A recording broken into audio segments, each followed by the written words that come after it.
तो अब हम बात करेंगे क्वालिटी और टिम्बर के बारे में। अब टिम्बर ये ट्री वाला मत समझ लेना, ये बेसिकली साउंड का भी एक साउंड वेव्स का भी एक टिम्बर होता है, उसको हम क्वालिटी पे बोलते हैं। बेसिकली ये होता है कैरेक्टरिस्टिक जो हमें आइडेंटिफाई करने में हेल्प करता है कि ये साउंड किसकी है। ठीक है, इसमें होता क्या है कि it distinguish one second from another having same pitch and loudness. We recognize a person by listening to his sound as it has a definite quality. अब कहते हैं हर पर्सन की साउंड जो होती है वो अलग होती है, और अलग साउंड होने की वजह से उनकी क्वालिटी भी अलग होती है। क्वालिटी अलग होने की वजह से इसीलिए हम जब सुनते हैं किसी की आवाज़ तो हम रिकॉग्नाइज़ कर सकते हैं कि ये किसकी आवाज़ है। सो ये इसके लिए इम्पॉर्टेंट है। अब कहते हैं कि अगर एक प्योर साउंड आए आपके कानों में जो सिंगल फ्रीक्वेंसी की हो, उसको हम बोल देंगे टोन। अगर हम बात करें कहते हैं जो इम्प्योर साउंड्स हैं जो मिक्स हो रही हैं आपस में काफ़ी सारी फ्रीक्वेंसी की, उसको हम बोल देते हैं नोट। और it is pleasant to listen, मतलब ये सुनने में काफ़ी अच्छा लगता है।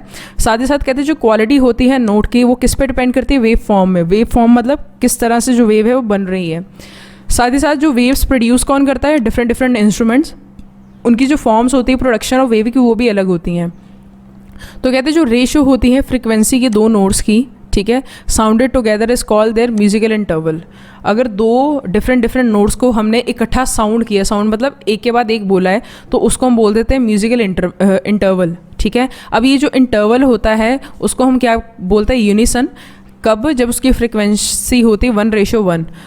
तो कईयों के नेम उन्होंने नीचे दिए भी हुए हैं, ये हम बाद में डिस्कस करते हैं। तो सबसे पहले तो यूनिसन की इतनी रेशियो होती है फ्रीक्वेंसी की, ऑक्टेव की इतनी होती है, मेजर टोन की कितनी होती है 9:8, और माइनर टोन की होती है 10:9, and your semi tone is 16:15। तो यहाँ पे आपको कुछ एग्जांपल दी गई है नॉइस लेवल की और ऑडिबल की। अगर आप यहाँ पे ध्यान से सुने तो 50 ऑडिबल कंफर्टेबल साउंड है जो आपके लिए है। 75 ऑडिबल ये थोड़ी सी लाउड होती है पर नॉन हजार्डस होती है। साथ ही साथ OSHA hearing protection regulation start here. तो इसमें क्या है, जो 85 डेसिबल से अबव जानी शुरू हो जाती है वो आपकी हेयरिंग, आपके कानों की क्षमता को ख़त्म कर सकती है, आपके एयर ड्रम्स को क्या कर सकती है, ख़राब कर सकती है, जिसकी वजह से आपको सुनने में दिक्कत आएगी। तो यहाँ पे उन्होंने एग्जांपल्स दी गई, जैसे व्हीकल्स हो गए, ये भी हमारे लिए इनकी जो हॉर्न्स हैं ज़्यादा वो भी डिफ़िकल्ट हैं। मोटर बाइक्स भी, आगे जो स्नो मोबाइल राइडिंग है उसके केस में भी। साथ ही साथ इमीडिएट पेन थ्रेश होल्ड। आगे क्या है, आपको फिज़िकल डैमेज एयरप्लेन से जो होती है आपके कानों में, और जो नॉइस लेवल जो गन शॉट्स की वजह से होती है, तो ये सबके आपको एग्जांपल दी गई है। आगे क्या कहते हैं, जो विंड इंस्ट्रूमेंट्स है, कुछ इंस्ट्रूमेंट्स की बात करेंगे हम। कहते हैं जो म्यूजिकल इंस्ट्रूमेंट्स हैं उनको 4 ग्रुप्स में डिवाइड किया गया है। अगर विंड इंस्ट्रूमेंट्स की बात की जाए तो इसमें क्या होता है, जो साउंड है वाइब्रेटिंग कॉलम, उसको एक कॉलम दिया जाता है, एक ट्यूब दी जाती है जिसमें एयर होती है जिसकी वजह से वाइब्रेट करती है। तो फ्लूट हो गया आपका, ये सारे इंस्ट्रूमेंट इसी चीज़ पर चलते हैं। आगे बात करते हैं स्ट्रिंग इंस्ट्रूमेंट की। स्ट्रिंग इंस्ट्रूमेंट में एक तार की तरह लगी होती है, जैसे आपका गिटार हो गया, वायलिन हो गया, स्ट्रिंग बास हो गया, एटसेट्रा। तो इसमें एक तार की तरह लगी होती है जिसको हम टॉट भी बोलते हैं या फिर स्ट्रेच्ड स्ट्रिंग्स भी कहा जाता है। ये क्या करती है, वाइब्रेट करती है आगे पीछे, जिसकी वजह से एक साउंड प्रोड्यूस होती है। तो वायलिन का भी सेम केस होता है। एक होते हैं परकशन इंस्ट्रूमेंट्स। परकशन इंस्ट्रूमेंट में क्या होता है, जो एयर होती है एक होलो सी स्पेस में रखी जाती है, ठीक है, टू वाइब्रेट बाय स्ट्राइकिंग, और ये स्ट्राइकिंग के थ्रू वाइब्रेट करते हैं। जैसे ये वाले इंस्ट्रूमेंट्स हो गए आपके इसमें क्या होता है, आपके ढोलक में एक एम्प्टी स्पेस होती है जहाँ पे जो हवा होती है वो वाइब्रेट करती रहती है। तो ये होते हैं आपके परकशन इंस्ट्रूमेंट्स। आगे हम रीड इंस्ट्रूमेंट्स की बात करेंगे। रीड इंस्ट्रूमेंट्स में क्या होता है, कुछ मेटल्स हो गए, reads produce sound when air is blown. अब कई होगी, जैसे फ्लूट होगी, फ्लूट भी आपके इसमें आ जाती है। ये ऐसे इंस्ट्रूमेंट्स होते हैं जिससे आप जब हवा को बाहर की ओर निकालते हो, जैसे हारमोनियम हो गया, जैसे माउथ ऑर्गन वाले कुछ हो गए, तो उस केस में जब हवा बाहर निकलती है तो साउंड प्रोड्यूस होती है। तो आगे क्या है, अगला है आपका रिफ्लेक्शन ऑफ साउंड। तो ये आपका नया टॉपिक है, रिफ्लेक्शन ऑफ साउंड। होता क्या है, कई जो जगहें खाली होती हैं वहाँ पे आवाज़ काफ़ी गूंजती है। वो आवाज़ गूंजती क्यों है, due to reflection of sound. जो साउंड है वो रिफ्लेक्ट बैक करती है, ठीक है, जिसकी वजह से आपको मल्टीपल आवाज़ें आती हैं, और इसी चीज़ को हम क्या बोलते हैं, रिफ्लेक्शन ऑफ साउंड। इसमें क्या होती है, जो आपकी साउंड वेव्स हैं डिफरेंट सर्फेसेस पे स्ट्राइक करके वापस आती हैं, फिर स्ट्राइक करती, फिर वापस आती है। इस तरह से कंटिन्यूस स्ट्राइकिंग और रिफ्लेक्शन की वजह से एक रिफ्लेक्शन ऑफ साउंड प्रोड्यूस होती है। यहाँ पे आप देख सकते हैं फिगर में, यहाँ पे आपने साउंड निकाली, वो यहाँ पे बजी, फिर वापस आई, फिर यहाँ से ट्रैवल करके फिर वो वापस जाएगी, फिर यहाँ बजेगी, जिसकी वजह से आपको मल्टीपल साउंड आएगी। इसके एग्जांपल्स क्या हैं, स्पीकिंग ट्यूब और मेगाफोन। मेगाफोन का इस्तेमाल करना या फिर स्पीकिंग ट्यूब का, तो उसमें भी सेम चीज़ होती है। तो जो ट्यूब्स होती हैं इसमें करते क्या है आप, जैसे ये ट्यूब ली गई है एक, तो जैसे आपने इसके अंदर कुछ बोला है तो वो क्या होगी, जो साउंड होगी वो ट्यूब के कॉर्नर्स के साथ टकराती हुई, रिफ्लेक्ट करती हुई आगे बढ़ेगी। तो इसमें क्या होती है, मल्टीपल साउंड्स आती हैं इसमें भी आपको, ठीक है। तो मेगाफोन का भी सेम केस होता है। मेगाफोन क्या होता है, ये जो इसको हम बोलते हैं मेगाफोन, ये वाले स्ट्रक्चर को जो वाइट से कलर का है ना अंदर, दिस वन, इसको हम बोलते हैं मेगाफोन। ये क्या करता है, आपको ज़्यादा पब्लिक के साथ आवाज़ करने में हेल्प करता है। और ये इसमें भी सेम चीज़ होती है, there is reflection of sound, जिसकी वजह से लाउड साउंड प्रोड्यूस हो सके। आगे होती है एक विस्परिंग गैलरी। विस्परिंग गैलरी में क्या होता है, इस तरह का मटेरियल होता है जिसकी वजह से जो आप साउंड प्रोड्यूस करते हो वो स्ट्राइक करती है आपकी उस मटेरियल के साथ और रिफ्लेक्ट होके बैक आती है, फिर स्ट्राइक करती है, फिर बैक आती है, जिसकी वजह से आपको मल्टीपल रिफ्लेक्शन सुनाई देती है साउंड की।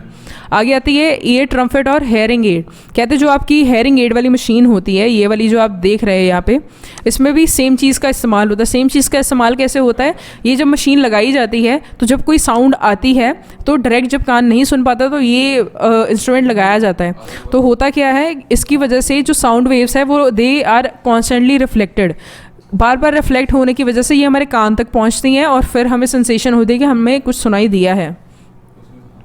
आगे क्या, स्टेथोस्कोप। स्टेथोस्कोप में भी सेम चीज़ होती है। ये जो आपको ब्लैक कलर की लाइन सी नज़र आ रही है, यहाँ से तो साउंड हार्ट की ली जाती है कि हार्ट बीट कैसी है, और यहाँ से ये ट्रैवल करके कान तक पहुँचती है। तो यहाँ इस ट्यूब में भी सेम चीज़ होता है, there is continuous reflection of sound. जो कॉर्नर्स हैं उस पर बच के जा रही है आपकी साउंड, और फिर फाइनली आपको कहाँ पे पहुँच रही है, आपके एयर्स तक, यहाँ से।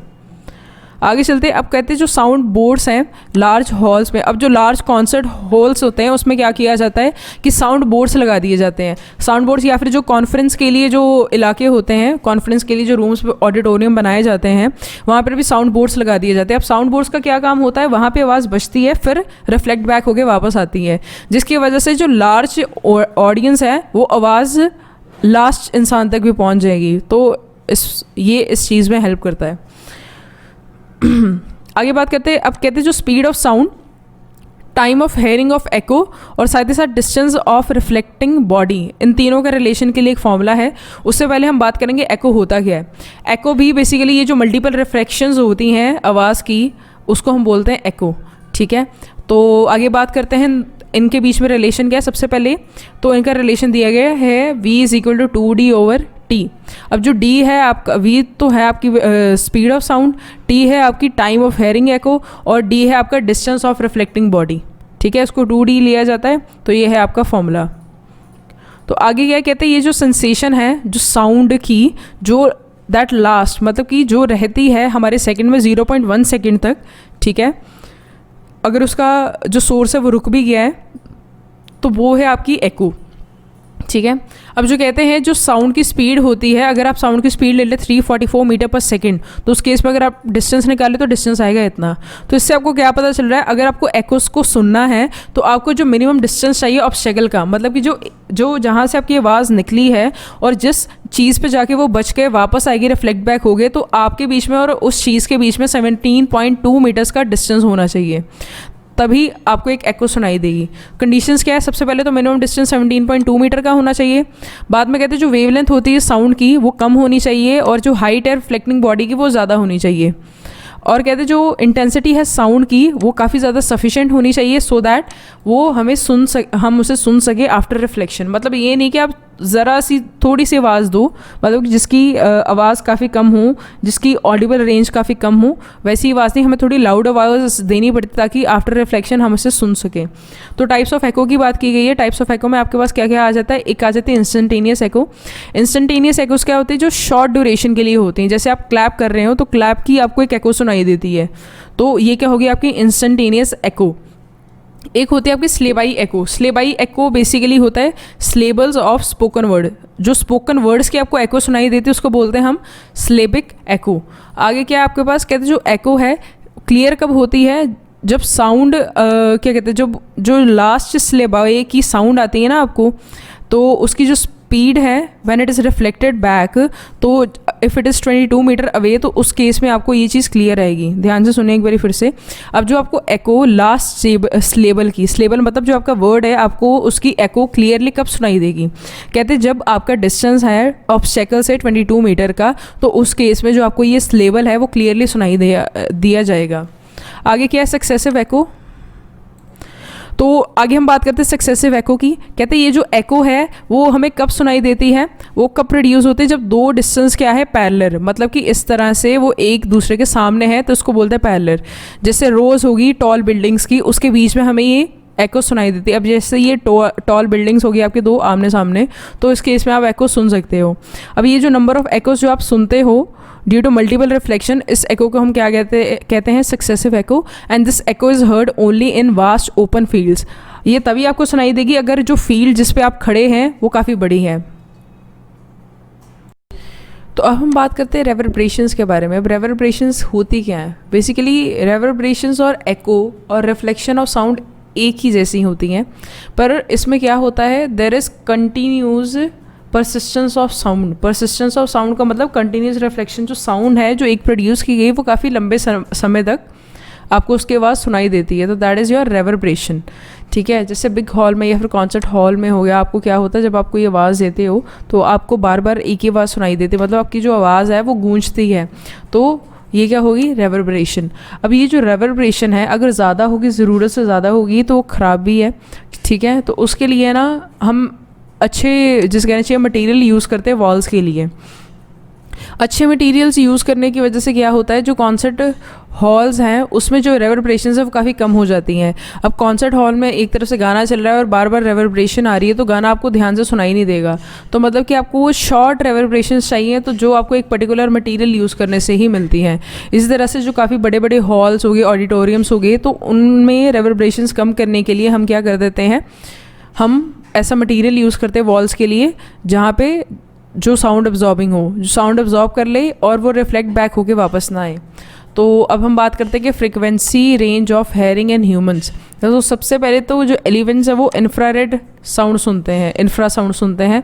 अब जो ह्यूमंस है वो ऑडिबल रेंज होती है उनकी 20 हर्ट्ज़ टू 20 किलो हर्ट्ज़, जबकि इनकी जो फ्रिक्वेंसी थी इंफ्रा की वो कम होती है 20 हर्ट्ज़ से। अब जो आपके होते हैं बैट्स, वो अल्ट्रासाउंड सुनते हैं, that is 20 megahertz to 200 megahertz and more. आगे चलते हैं, कहते जो हमारी एयर होते हैं वो इतनी ही फ्रीक्वेंसी पे सुन सकते हैं, इससे कम ज़्यादा होगी हम सुन नहीं पाएंगे। सो अगर बात की जाए बाकियों की, जैसे एलिफेंट हो गया तो एलिफेंट की होती है इंफ्रासाउंड, वो इस पे सुनता है, और जो बैट्स होते हैं वो अल्ट्रासाउंड पे सुनता है, तो उनकी वैल्यू इतनी होती है।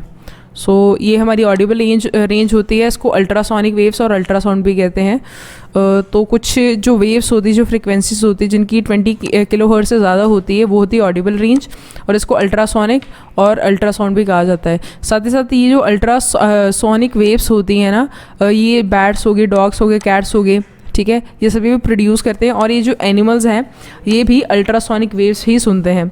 अब ये जो अल्ट्रासोनिक वेव्स होती हैं इनके पास वैरायटी होती है of application and many fields, इनकी काफ़ी सारी एप्लीकेशन होती है। ठीक है, अब कहते हैं जो डिफरेंट एनिमल्स होते हैं उनके पास डिफरेंट रेंज होती हैं, उनकी सुनने की फ्रिक्वेंसी की रेंज है वो अलग होती है। तो डॉग क्या होती है, डॉग कितनी रेंज है, बैट की कितनी है, up to 100 kilo hertz. Dolphins की कितनी है, हायर फ्रिक्वेंसी पर सुनती हैं, और जो एनिमल्स जैसे एलिफेंट हो गया, वेल हो गया, तो ये लेस देन 20 हर्ट्ज़ की फ्रिक्वेंसी वाली साउंड निकालते हैं। और साथ ही साथ जो फिशेस हैं वो 1 to 25 हर्ट्ज़ तक की साउंड को सुन सकती हैं। आगे सोनार की जो फुल फॉर्म है वो है साउंड नेविगेशन रेंजिंग। इसका इस्तेमाल बेसिकली क्या किया जाता है, ये साउंड वेव्स जो होती हैं इसमें उसका इस्तेमाल किया जाता है, अल्ट्रासोनिक साउंड वेव्स का इस्तेमाल किया जाता है, और जो साउंड वेव्स उनको एक सोर्स से निकाला जाता है, और जो वेव्स जो ये वाली होती है उनकी जो वेलोसिटी होती है पानी में वो v होती है। ठीक है, अब जो वेव्स होती हैं they are reflected by target. Reflected by target का मतलब अगर वो किसी फिश के साथ जाके स्ट्राइक कर रही हैं, या फिर कोई नीचे आप कोई फॉर एग्जांपल कोई शिप है, कोई सामान है जो नीचे है, तो उसके साथ टकरा के जब वापस आती है ना, तो उससे सोनार डिटेक्ट करता है कि कितने डिस्टेंस पे कौन सी चीज़ प्रेजेंट है और वो क्या चीज़ है। ठीक है, तो इससे जो सबमरीन्स होती हैं उनको मूवमेंट में भी हेल्प मिलती है। तो बियॉन्ड थ्योरी कुछ बातें करते हैं। यूजेस ऑफ एक्ोस की बात करेंगे। यूजेस ऑफ एक्ोस में क्या होता है, अब जो इंसेक्ट ईटिंग कुछ बैट्स हो गए वो क्या करते हैं, विद द हेल्प ऑफ एको अपने शिकार को ढूंढते हैं और शिकार करते हैं। होता क्या है इसमें कि ये क्या करते हैं, सीरीज ऑफ ट्वर्टिंग साउंड निकालते हैं, एक ट्वर्टिंग आवाज़ निकालते हैं। ये हाई पिच्ड आवाज़ होती हैं जो ह्यूमंस सुन नहीं सकते हैं, पर ये जब वेव्स जाके स्ट्राइक करती हैं इनके इंसेक्ट पे या फिर जिसको इन्होंने खाना है, जब ये इनके शिकार पे जाके स्ट्राइक करती है तो ये वापस जब आती है ना, तो वो जो एको आती है वापस, उससे उसको बैट सुन के शिकार करता है, बिकॉज दे कैन नॉट सी। आगे जो डॉल्फिन्स होती हैं, डॉल्फिन्स जो होती है वो एक्वेटिक एनिमल्स है, ठीक है। They are related to whales, whales के साथ इनको रिलेट किया जाता है। साथ ही साथ ये एक्कोस वाली साउंड क्रिएट करती हैं, ये साउंड्स क्रिएट करती हैं, ठीक है, एक दूसरे के साथ कम्युनिकेट करने के लिए। साथ ही साथ जो इनका साउंड सेंसिंग सिस्टम है, ये इनको हेल्प करता है कि ये जो डिफरेंट चीज़ें हैं उनको भी फाइंड आउट कर सकें विद ग्रेट एक्यूरेसी। आगे क्या है, जो एक्कोज हैं, ट्रॉलर मैन्स भी इसको यूज़ करते हैं फॉर लोकेटिंग द फिश। जो मछली पकड़ने वाले होते हैं तो वो क्या करते हैं, एक्कोस का इस्तेमाल करते हैं। ये जो एक्को क्या, एक साउंड प्रोड्यूस की जाती है जो फिशेस के साथ स्ट्राइक करके वापस आती है और पता चलता है यहाँ पे फिश है, तो ये उनको हेल्प करता है टू कैप्चर फिशेस। तो आगे क्या है हमारे पास, जो एक्कोज हैं, ये जो सबमरीन्स होती हैं, एक साउथ इंडियन पिक्चर है, मुझे उसका नाम तो याद नहीं है, पर उसके हीरो का नाम याद है, वो जो भल्लाल देव था ना बाहुबली में, उसकी पिक्चर है वो, अगर आपने शायद देखी हो तो वो उसमें भी सबमरीन्स वाला सीन ही होता है। तो जो पाकिस्तान की होती है सबमरीन और एक उनकी होती है, तो उन्होंने भी इस चीज़ का इस्तेमाल बीच में किया हुआ है, आप देख सकते हैं उनका नेविगेशन सिस्टम। तो एक्कोस का इस्तेमाल किया जाता है आर्मी के द्वारा कि ताकि वो गन पोजीशंस का उनको पता चल जाए कि किस साइड पे जो एनिमीज़ हैं वो मिसाइल्स को लॉन्च करने वाले विद इन द वाटर। इसको जियोलॉजिस्ट भी यूज़ करते हैं फॉर माइनर प्रोस्पेक्टिंग, माइंस की प्रोस्पेक्शन करने के लिए। प्रोस्पेक्शन में मतलब कि माइंस के अंदर है क्या, उसको प्रोस्पेक्ट करने के लिए एक्कोस का इस्तेमाल करते हैं जियोलॉजिस्ट भी। जियोलॉजिस्ट मतलब जो अर्थ की स्टडी करते हैं वो साइंटिस्ट। अब जो रडार है एक एक्स्ट्रा इंस्ट्रूमेंट है जो रेडियो वेव्स के इस्तेमाल से, जिनकी वेवलेंथ काफ़ी शॉर्ट होती है, ये एनिमीज़ के एयरक्राफ्ट मतलब जो उनके एयरप्लेन्स या फिर शिप्स होती है उनको लोकेट करने में हेल्प करता है। तो इससे हमें पहले ही पता चल जाता है कि हमारा एनिमी आने वाला है, तो हम पहले से ही प्रिपेयर हो जाते हैं, ठीक है। तो आगे क्या है, applications of ultrasound. Applications of ultrasound क्या है, अल्ट्रासाउंड की मेजर एप्लीकेशन क्या है, काफ़ी सारे, जैसे हो गए बैट की तरह एक एनिमल हो गया, वो क्या करता है with the help of this ultrasonic की वजह से अपनी प्रे का मतलब जो अपना शिकार है उसको कैप्चर कर लेता है। तो ये सब थी हमारा साउंड के बारे में। तो आगे हम बात करनी शुरू करते हैं हमारे नए चैप्टर के बारे में, आगे हम बात करनी शुरू करते हैं इसके MCQs के बारे में, ठीक है। तो सबसे पहले है आपकी एक्सरसाइज 1। एक्सरसाइज 1 की बात करते हैं तो एक्सरसाइज 1 में उसने क्या कहा हुआ है कि जो फ्रीक्वेंसी है आपकी सोर्स ऑफ साउंड की वो 100 हर्ट्ज़ है। तो how many times does it vibrate in 1 minute, आपने वो बताना है। तो आफ्टर कैलकुलेटिंग जो आपके पास आंसर आएगा it comes out to be 6000। तो कहते हैं sound is produced when object, sound कब प्रोड्यूस होती है, जब ऑब्जेक्ट क्या करती हैं, वाइब्रेट। अब जो कहते हैं साउंड फास्टर किस पे ट्रैवल करती है, सॉलिड्स के केस में आपने पढ़ा हुआ ऊपर। साथ ही साथ कहते हैं जो साउंड वेव्स हैं उनके पास फॉलोइंग फ्रिक्वेंसी होती है जो ऑडिबल होती है टू द ह्यूमन बींग्स। तो वो फ्रिक्वेंसी कौन सी आती है आपने वो बताना है। तो इस केस में आता है ऑप्शन सी 5000 फ्रिक्वेंसी होती है। Find the frequency of a minimum distance between the compression and rear friction of a wire if the length of the wire is 1 meter and velocity of sound is 360 meter per second। तो इस case में आपने frequency calculate करनी है velocity वाला formula use करके। तो आपका आंसर कितना आएगा, it comes out to be a. अब कहते हैं आप big explosion on the moon can not be heard on the earth, ये क्यों नहीं हो सकता आपने वो बताना है। तो it can not happen because option is B, जो आपकी साउंड वेव्स होती हैं इनको मटेरियल मीडियम चाहिए फॉर प्रोपेगेशन। अगर इनको मटेरियल मीडियम नहीं मिलेगा तो ये प्रोपेगेट नहीं कर पाएंगे, मूव नहीं कर पाएंगे। तो कहते हैं जो करेक्टरिस्टिक्स होते हैं साउंड के जो डिस्टिंग्विश करते हैं एक फीबल साउंड को from a louder sound of the same frequencies, तो वो कौन सा करेक्टर है आपने वो बताना है। तो जो आपका करेक्टर वो है ऑप्शन बी, पिच की वजह से। साथ ही साथ कहते हैं जो फिगर है shown is of metal blade, metal blade की है। आपको फिगर दी नहीं गई है यहाँ पे तो लीव इट। आगे चलते कहते हैं जो यूनिट होते हैं to measure intensity of sound वो कौन से होते हैं आपने वो बताना है। तो आपका जो यूनिट्स होते हैं to measure this is decibel. आगे क्या है जो एको वो क्या है, is a type of reflected sound. आगे स्टार क्या है, सितार बेसिकली आपका इंस्ट्रूमेंट है। उन्होंने पूछा किस तरह का इंस्ट्रूमेंट है तो आपने वो बताना है। तो जो आपका सितार है वो है एक तरह का स्ट्रिंग्ड इंस्ट्रूमेंट। जो साउंड्स है कैन नॉट ट्रेवल थ्रू, किस चीज़ के थ्रू ट्रेवल नहीं कर सकती, वैक्यूम के through. In which of the following mediums the velocity of sound will be maximum, maximum किस केस में होगी आपने वो बताना है। तो देखते हैं फिर, तो यहाँ पे जो आपका ऑप्शन है that is your option B. जो स्टील है वो सॉलिड होता है, तो इसमें से जो साउंड है वो ज़्यादा अच्छे से पास करेगी। The velocity of sound in largest, in किस केस में लार्जेस्ट होगी, मेटल्स के केस में, क्योंकि वो सॉलिड होते हैं। एक जो पर्सन उसकी ऑडिबल रेंज है इतनी, ठीक है। तो आपने वेवलेंथ कैलकुलेट करनी है, हर्ट्स में दिया गया, आपने वेवलेंथ वाला और हर्ट्स वाला फॉर्मूला लगा गई, जिसमें v is equal to nu frequency into wavelength है, उस फॉर्मूला के थ्रू आप इसको कैलकुलेट करोगे, और जो आपका आंसर आएगा वो आएगा ऑप्शन सी 17 × 10⁻³ मीटर। आगे 1 hertz is equal to 1 hertz किसके बराबर है आपने वो बताना है।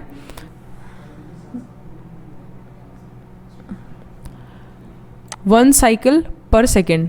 अब जो मैन है can hear one of the following sound having frequency, कितनी फ्रीक्वेंसी पे वो सुन सकता है। Sir option is B 440 hertz. अब कहते हैं if you are at open air concert and someone's head gets between you and the orchestra, you can still hear the orchestra because, तो आपने इस केस में ऑप्शन सेलेक्ट करना कौन सा आएगा, तो ऑप्शन आएगा आपका B, the head is not very large compared with the wavelength of the second. आगे क्या है, an underwater explosion is caused near the seashore, so there are 2 observers, 2 observer है, X under water and Y on the land, each at a distance of 1 kilometer from the point of explosion। तो आपने क्या करना है इसमें, तो आपने इसमें ऑप्शन ढूंढना है। तो आपका जो परफेक्ट ऑप्शन है वो क्या है, ए, X will hear the sound earlier, X को पहले साउंड आ जाएगी एज कम्पेयर टू Y जो लैंड पे है। Human ears can sense sound waves travelling in air having wavelength of, कितनी वेवलेंथ वाली सुन सकते हैं वो आपने वो बताना है। तो इस केस में जो आपका ऑप्शन आया है वो क्या है, ऑप्शन सी, जिनकी वेवलेंथ है 1 मीटर। अब which of the following statement is wrong, कौन सी स्टेटमेंट रॉन्ग है। Sound travels in straight line, sound travels in form of energy, sound travels in form of wave, sound travels faster in vacuum than in air. तो ये वाला option आएगा आपका जो गलत है, क्योंकि वो ज़्यादा फास्ट एयर के केस में ट्रैवल करती है। साथ ही साथ voice of a friend is recognized by its, किससे हमें पता चलती है, बाय क्वालिटी। अब यूनिट होते हैं जो फ्रीक्वेंसी के साउंड के, वो क्या है आपने वो बताना है। तो वो यूनिट्स होते हैं हर्ट्स। अब 440 hertz sound wave travels with the speed of 340 metre per second. तो इस केस में जो वेवलेंथ आएगी वो कौन सी आएगी आपने वो बताना है। सेम आपका v is equal to nu into lambda वाला फॉर्मूला यूज़ होगा। तो इससे आप निकालेंगे। आगे क्या कहते हैं जो तो यहाँ पे जो आपका आंसर आएगा 24th के केस में वो आएगा बी ऑप्शन। तो आगे बात करते कहते हैं ये जो वेव है that travels through a medium with speed of 340 metre per second. तो कहते हैं if the frequency of the wave is double, अगर डबल हो जाए frequency of the wave then what happens to the wave, wave की speed को क्या होगा, तो आपने वो कैलकुलेट करना है। तो वेवलेंथ क्या निकलेगी आपने वो भी बताना है। तो आपका जो आंसर है वो आएगा ऑप्शन बी, डबल हो जाएगी and reduced by a factor of 2। आगे क्या एक्सरसाइज 2 की बात करनी शुरू करते हैं। तो एक्सरसाइज 2 में क्या है आपका सबसे पहला क्वेश्चन है how fast will a wave travel in air at a temperature of 15 degree Celsius. तो इस केस में जो आपकी स्पीड होगी, ट्रैवलिंग स्पीड होगी वेव की, वो होगी 340 मीटर पर सेकेंड। तो आगे कहते हैं जो वेव होती है एक स्ट्रिंग के ऊपर, उसके पास फ्रिक्वेंसी कितनी है 440 hertz and wavelength of 1.3 metre, how fast does the wave travel. तो इस केस में ऑप्शन आएगा 570 मीटर पर सेकेंड, क्योंकि आपने यहाँ पे वेवलेंथ हर्ट्स और ये velocity is equal to frequency into wavelength के फॉर्मूला लगा के आप कैलकुलेट करोगे। साथ ही साथ कहते हैं जो डिस्टेंस होता है 2 कंसेक्यूटिव क्रस्ट के बीच में, क्रस्ट आपको बताया था जैसे आपकी ये एक वेव है तो ये 2 क्रस्ट होगी, इन दोनों के बीच के डिस्टेंस को उसने बताया हुआ कितना है, तो वो डिस्टेंस है 5 सेंटीमीटर। कहते हैं 2 complete waves pass through any point पर सेकंड, तो जो वेलोसिटी होगी वो कितनी होगी आपने वो कैलकुलेट करनी है। तो इस केस में आपका आंसर आएगा ऑप्शन ए 10 सेंटीमीटर पर सेकंड, क्योंकि यहाँ पे आपको क्या कैलकुलेट करना है वेलोसिटी, और यहाँ पे आपको दिया गया है 2 कंप्लीट वेव्स पर सेकंड, 1 सेकंड में 2 कंप्लीट वेव्स हो रही हैं। तो यहाँ पे आपको टाइम भी दिया गया है, वेवलेंथ भी दी गई है, तो इससे आपकी निकल आएगी फ्रीक्वेंसी टाइम से, और जो आपकी वेवलेंथ है वो ऑलरेडी गिवन है तो वेवलेंथ और फ्रीक्वेंसी को दोनों का प्रोडक्ट किसके बराबर होता है, वेलोसिटी ऑफ वेव के। सो आगे क्या है, कहते हैं जो फ्रीक्वेंसी है रॉड की इतनी है, जो वेलोसिटी है वो इतनी है और वेवलेंथ कैलकुलेट करनी। सेम फॉर्मूला आपका लगेगा फ्रीक्वेंसी इनटू लैम्डा। तो इससे आपका जो आंसर आएगा वो कितना आएगा, सी ऑप्शन 1.7 मीटर। तो आगे क्या है आपके पास, आगे है कहते हैं जो स्पीड होती है साउंड की at constant temperature depends upon, किसके ऊपर डिपेंड करती है, तो it depends upon none of these. ना वो डेंसिटी ऑफ गैस पे डिपेंड करती है, ना प्रेशर पे, और ना बोथ ए एंड बी पे। तो आगे क्या है, the waves in which the particles of the medium vibrate in a direction perpendicular to the direction of wave motion is known as. उस केस में कौन सी होती है आपने वो बताना है, तो वो होती है आपकी ट्रांसवर्स वेव। आगे अल्ट्रासोनिक वेव्स के पास कितनी कौन सी फ्रीक्वेंसी होती है आपने वो बताना है, तो ऑप्शन है सी, ओनली अबाउट 20,000 हर्ट्स। तो आगे क्या कहते हैं, एक सोर्स है साउंड का, उसकी फ्रीक्वेंसी है 600 हर्ट्स, उसको हमने क्या रखा पानी के अंदर। तो कहते हैं जो स्पीड है साउंड की इन वाटर वो इतनी दी गई है, एयर में इतनी दी गई है, तो जो आपकी फ्रीक्वेंसी है साउंड की recorded by an observer who is standing, वो कैलकुलेट करनी है। तो इस केस में आपने जो फ्रीक्वेंसी ऑफ साउंड आई है आपने वो कैलकुलेट करनी है। तो आप वो कैसे करोगे, सबसे पहले तो आपको सोर्स की क्या दी गई है, सोर्स ऑफ साउंड की फ्रीक्वेंसी। अब आपको speed of sound in water भी दी गई है, ठीक है। तो इससे आपकी क्या निकल आएगी, वेवलेंथ। सबसे पहले तो वेवलेंथ निकली, उसके बाद आपको क्या बताया गया है, speed of sound in water. तो आपने फिर से सेम फॉर्मूला इस्तेमाल करके, पर इस बारी तो अगर आप ध्यान से देखें तो यहाँ पे ऑलरेडी आपको आंसर दिया गया है। उसने कहा 600 हर्ट्ज फ्रीक्वेंसी है किसकी, आपकी सोर्स ऑफ साउंड की विद इन वाटर। तो जो ऑब्जर्वर है वो पानी के अंदर है, तो इस केस में आपको कितनी फ्रीक्वेंसी वाली आवाज़ सुनाई देगी, ठीक है, who is standing in the air. अब जो ऑब्जर्वर है वो एयर में प्रेजेंट है, तो उस केस में आपको कितनी फ्रीक्वेंसी की आवाज़ सुनाई देगी। तो सेम, सबसे पहले तो आप इससे इस फॉर्मूला से वेवलेंथ निकाल लेंगे। वेवलेंथ सेम रहेगी, वेवलेंथ की वैल्यू इसमें पुट करेंगे तो फ्रीक्वेंसी निकल आएगी। इस तरह से अगर आप देखें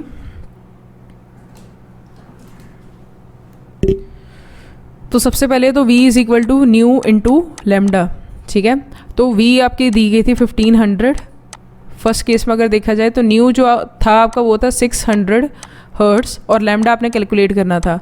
तो इससे आपने क्या कैलकुलेट कर लिया, अपना वेवलेंथ। ये आ गया आपका 15/6। तो अब हमने दूसरे फॉर्मूला से, जिसमें हमने 300 मीटर पर सेकेंड वेलोसिटी लेनी है, उसके थ्रू हम इसे कैलकुलेट कर लेंगे। तो यहाँ पे आपका 300 मीटर पर सेकेंड था, किसके बराबर, आपकी फ्रीक्वेंसी आपने कैलकुलेट करनी है और लैम्डा आपका 15/6 है। तो आप इसको वहाँ ले जाओगे, 300 multiply by 6/15 is equal to this, and this will give you 20 × 6। तो आपकी जो फ्रीक्वेंसी आएगी वो आएगी 120 हर्ट्स। तो योर ऑप्शन इज दिस। तो आगे बात करनी शुरू करते हैं। कहते जो लाइट, एक मिनट, तो नेक्स्ट क्वेश्चन की बात करते हैं, दैट इज 9th। इसके बारे में बात करनी शुरू करते हैं। अब कहते हैं कि लाइट पॉइंट है fix to one prong to a tuning fork touches a vertical plate. So the fork is set vibrating and the plate is allowed to fall freely.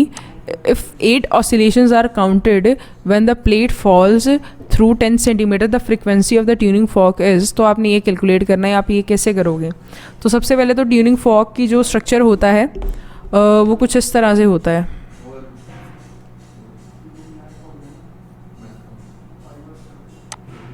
इस तरह से इसका स्ट्रक्चर होता है ट्यूनिंग फॉर्क का, ठीक है।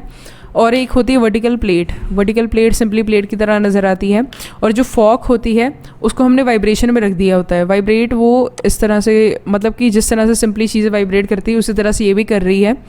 एंड जो प्लेट है हमने उसको नीचे फेंक दिया है, and it is allowed to fall freely. उसको हमने छोड़ दिया ताकि वो आराम से नीचे गिरे। और कहते हैं अगर 8 ऑसिलेशंस हो गई हैं, अगर हमने 8 ऑसिलेशंस काउंट किए हैं जब प्लेट फॉल की है थ्रू 10 सेंटीमीटर डिस्टेंस, तो उस केस में जो फ्रीक्वेंसी है वो आपने बतानी है ट्यूनिंग फॉर्क की। तो आप ये कैलकुलेट कैसे करोगे, तो इसका जो आपका आंसर आएगा, it comes out to be your option D. इस केस में आपका ऑप्शन डी आएगा, 56 हर्ट्स आपका आंसर आएगा। तो next is the source of sound produces waves of wavelength 0.80 in air. The same source of sound produces waves of wavelength 4 meter in water. If the velocity of sound in air is this, find the velocity of sound in water. तो अब उससे बोला है कि same sound wave air में travel करती है तो उसकी वेवलेंथ इतनी है, और अगर सेम वो ट्रैवल करती है पानी में तो उसकी वेवलेंथ इतनी है। तो उसकी जो वेलोसिटी है, velocity of sound in air, वो इतनी दी गई है। तो इस केस में आपने क्या करना है, velocity of sound in water निकालनी है। यहाँ पे जो आपका फॉर्मूला यूज़ होगा वो आपका होगा v is equal to, v stands for your velocity, this is your frequency into lambda. ठीक है, आपको लैम्डा दिया गया 10 सेंटीमीटर, आपने इसको मीटर में कन्वर्ट कर देना है, और जो आपकी वेलोसिटी आपने 332 लेनी है, velocity of sound in air. ठीक है, तो आप v की वैल्यू निकाल लेंगे। तो आगे क्या है आपके पास, यहाँ पे जो आपका ऑप्शन आएगा वो आएगा 10th का ए ऑप्शन। ए ऑप्शन अब कैसे आएगा, अगर आप ध्यान से देखें तो आपको वेलोसिटी दी गई है इन एयर, तो एयर से आपको वेवलेंथ दी गई, तो आप इससे फ्रीक्वेंसी कैलकुलेट कर लेंगे विद सेम फार्मूला। तो फ्रीक्वेंसी निकाल के आपने सेम फार्मूला लगा के उसमें फ्रीक्वेंसी की वैल्यू पुट कर देनी है, पर वेवलेंथ भी डालनी है साथ में, पर वेलोसिटी पुट नहीं करनी है, तो क्योंकि आपने वेलोसिटी कैलकुलेट करनी है। तो जो आपका आंसर आएगा वो इतना आएगा। टू हेयर आर डिस्टिंक्ट एको, तो जो मिनिमम डिस्टेंस जो आपको चाहिए वो कितना होना चाहिए, आपने वो बताना है। तो your option is A option. 17.2 metre होता है वैसे, तो मिनिमम डिस्टेंस आप 17 भी ले सकते हैं। Which of the following is carried by the waves from one place to another, किस चीज़ को कैरी किया जाता है एक जगह से दूसरी जगह तक, आपने वो बताना है। तो जो आपका ऑप्शन है वो है ऑप्शन डी। आगे कहते हैं thunder clap is heard 5.5 second after the lightning flash, the distance of the flash is. Thunder clap का क्या मतलब है, जो बिजली चमकती है उसकी आवाज़ आपको 5.5 सेकेंड्स के बाद सुनाई देती है आफ्टर लाइटनिंग। तो जो डिस्टेंस होता है फ्लैश का वो कितना होता है, आपने वो बताना है। तो जो आपका ऑप्शन है वो है ऑप्शन बी। तो ये 1815 मीटर दूर होता है। तो जो स्पीड होती है आपकी साउंड की of a wave of frequency जिसकी इतनी है और स्पीड इतनी है, ठीक है, तो जो स्पीड है आपकी sound of frequency this in same air is, तो आपने इस केस में स्पीड ऑफ साउंड कैलकुलेट करनी जिसकी फ्रीक्वेंसी इतनी है सेम एयर में। तो मतलब कि पहले तो आपको विथ फ्रीक्वेंसी स्पीड दी गई थी, तो इससे आप क्या कैलकुलेट कर लोगे, योर लैम्डा वेवलेंथ कैलकुलेट कर लोगे, और इसी वेवलेंथ की वैल्यू आप पुट कर दोगे इसमें, तो यहाँ से आपका क्या निकल आएगा, वेलोसिटी। तो ऑप्शन आएगा आपका ए। और साथ ही साथ कहते हैं जो सोर्स है produces 50 crust and 50 trust in 2.5 seconds, तो इसकी फ्रीक्वेंसी कितनी होगी आपने वो कैलकुलेट करनी है, आपने फ्रीक्वेंसी बतानी है। तो जो इसकी फ्रीक्वेंसी आएगी वो आएगी आपकी 50 हर्ट्ज़। 50 हर्ट्ज़ कैसे आएगी, अगर आप ध्यान से देखें तो frequency is equal to 1/t, तो 1/t है आपका 0.5 सेकेंड। तो इस केस में जो आपका आंसर आएगा वो आएगा ऑप्शन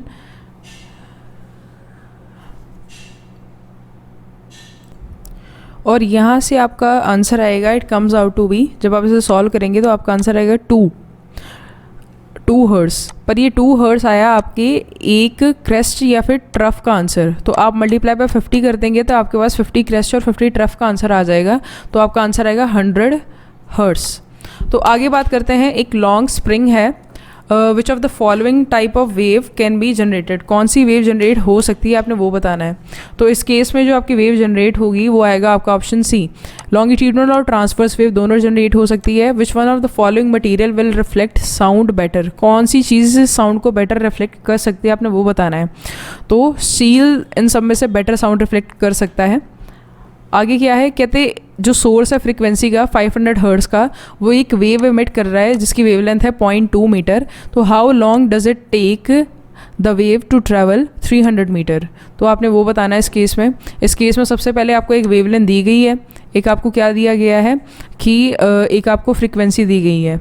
तो how long it takes to travel 300 metre, कहते हैं कि 500 हर्ट्ज़ की जो फ्रीक्वेंसी है वो इतना डिस्टेंस ट्रेवल कर रही है, तो आपने 300 के केस में उसको कितना टाइम लगेगा। तो अगर आपको याद हो तो एक आपका ओके, तो आपका एक फॉर्मूला था, वो फॉर्मूला क्या था, सबसे पहले तो आप इससे क्या निकालोगे, वेलोसिटी ऑफ द वेव। तो वेलोसिटी ऑफ द वेव के लिए वही पुराना फॉर्मूला इस्तेमाल करेंगे। वेलोसिटी ऑफ द वेव का फॉर्मूला था v × न्यू × फ्रीक्वेंसी, ठीक ठीक है। तो इससे आपकी निकल आई वेलोसिटी। अब वेलोसिटी के आगे था एक और formula, distance covered over time taken, ठीक है। तो सबसे पहले तो इससे आपको क्या मिलेगी, किसकी वैल्यू, वेलोसिटी की। तो आप यहाँ पे 500 हर्ट्ज इंटू 0.2 मीटर करोगे तो आपके पास जो आंसर आएगा वो आएगा आपका वेलोसिटी का। फिर आपने वेलोसिटी की वैल्यू पुट करनी है यहाँ पे पुट करने के बाद तो डिस्टेंस कवर्ड आपके पास गिवन है 300 मीटर, तो यहाँ पे आपने 300 मीटर ओवर टाइम पुट करना है। टाइम की वैल्यू आपको नहीं पता है, वेलोसिटी की पता है, तो टाइम वहाँ ले जाएंगे, इसको इधर ले आएंगे। तो आफ्टर सॉल्विंग, तो यहाँ पे आप देख सकते हैं आफ्टर कटिंग जो आपके पास आंसर आएगा वो कितना आएगा, 3 सेकेंड्स। तो योर ऑप्शन इज डी। आगे बात करते हैं, कहते हैं जो साउंड वेव्स होती हैं वो ट्रेवल करती हैं east to west, in which direction do the particles of air move. तो आपने इस केस में बताना है कौन सा ऑप्शन आएगा। तो इस केस में आएगा option A, east to west travel करते हैं पार्टिकल्स भी। कहते हैं the unit of quantity on which the loudness of sound depends. तो उसके बारे में आपने बताना है, तो वो किस पे डिपेंड करती है, it depends on option A, वो मीटर पे डिपेंड करती है। कहते हैं जो फ्रीक्वेंसी होती है किसी भी वेव की जो ट्रेवल कर रही है, जिसकी स्पीड इतनी है वो इतनी है, तो आपने उसका टाइम पीरियड कैलकुलेट करना है। तो टाइम पीरियड का जो फॉर्मूला होगा वो आप कैसे करेंगे, तो आपका ऑप्शन आएगा इस केस में डी। अब डी कैसे आए ध्यान से सुनिए, frequency is equal to 1 over time period. 1 over time period, अगर आपको टाइम गिवन नहीं है तो टाइम आपका वहाँ चला जाएगा, फ्रीक्वेंसी यहाँ आ जाएगी, ठीक है। तो इस केस में आपने 1 ओवर 25 कर दिया, तो आफ्टर सॉल्विंग आपके पास आंसर आएगा 0.04 सेकेंड्स। आगे है what is the speed of 150 hertz wave whose wavelength is this. तो आपको स्पीड का फॉर्मूला पता है, वेलोसिटी का फॉर्मूला पता है, वेलोसिटी या फिर speed is equal to frequency into wavelength. तो आफ्टर मल्टीप्लाइंग जो आपके पास आंसर आएगा तो वो कौन सा आएगा, 45 मीटर पर सेकेंड। आगे क्या कहते हैं, जो वेव होती है जिसकी फ्रीक्वेंसी 100 हर्ट्स है, travelling between X and Y, a distance of 602 second, how many wavelengths are there and distance X and Y. तो इस केस में आपने क्या कैलकुलेट करनी, कितनी वेवलेंथ्स प्रेजेंट है इन डिस्टेंस एक्स एंड वाई। तो आप ये कैसे कैलकुलेट करोगे, तो इस केस में आफ्टर सॉल्विंग जो आपका आंसर आएगा वो आएगा 0.3 मीटर, जो कि यहाँ पे नहीं गिवन है। तो यहाँ पे जो आपका करेक्ट ऑप्शन है वो आपको यहाँ पे सॉल्व करके दिया गया है, इनमें से कोई ऑप्शन नहीं है करेक्ट वाला। So that's all.